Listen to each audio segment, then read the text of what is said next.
Hello there and welcome. So, you want to go shopping in China? Or maybe just browse some online stores? Well, you've got to know how to talk about money and prices. And today, that is exactly what we're going to dive into. So, you ready to feel confident in any shopping situation?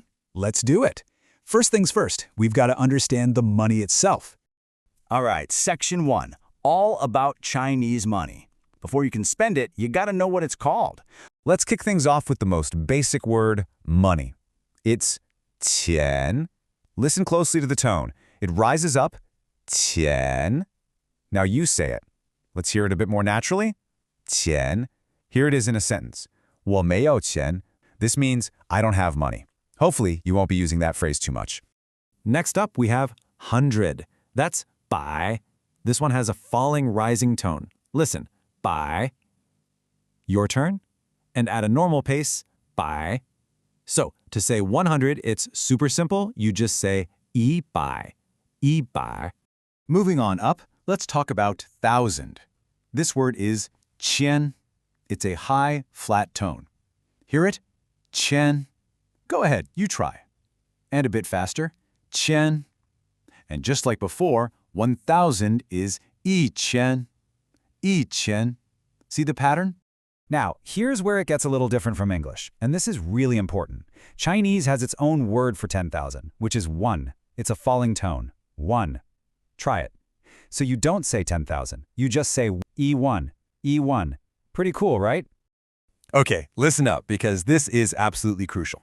The main unit of money, kind of like a dollar, actually has two names. The really formal one is yuan, but in everyday life, when you're out and about, you're almost always going to hear kuai, kuai. So let's practice the one you'll actually use. Ready? Kuai. Again, kuai. Perfect. Remember that one. It's your new best friend for shopping. And just like we have cents, there's a smaller unit, 1/10 of a yuan. Think of it like a dime. Formally, it's 角 but nobody really says that. Everyone says mao. So let's practice the everyday word. It's a rising tone. Mao. Your turn.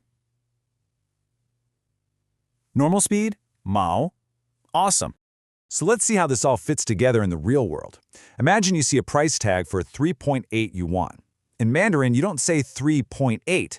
You actually say the units. So the 3 becomes 3 kuai, and the 8 becomes 8 mao. Put it all together, and what do you get? 3块8毛 See? It's actually super logical once you get the hang of it. All right, let's get into our next section. When you're out shopping, especially for clothes, there's a little rule you need to know. You can't just say 2 shirts. You have to put a special little word in there between the number and the item. We call these measure words. And for clothes, there are a few really common ones. We're going to focus on the big 3. First up is jin. This is your go-to measure word for pretty much anything you wear on your upper body. Shirts, coats, sweaters, you name it. The pronunciation is a falling tone. Listen. 件 件 Great. So here's how you use it. If you want to say 3-button shirts. 3件衬衫 Did you see the order there? It's always number, then the measure word, then the item. That's the magic formula. Okay, our next one is 条 you use this for things that are long and kind of skinny. Think pants, skirts, dresses, even things like rivers or roads. The tone goes up. Listen. 条 Fantastic. So how would you say one dress? You got it. It's exactly like this. 一条连衣裙. 一条连衣裙. You are totally getting this. And our third key measure word is shuang, which is super easy to remember because it just means a pair.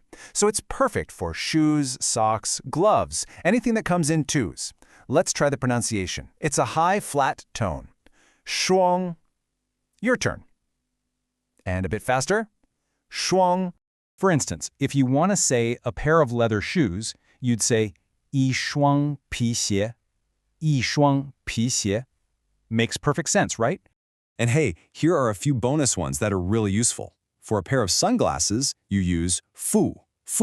For a hat, you'd use ding.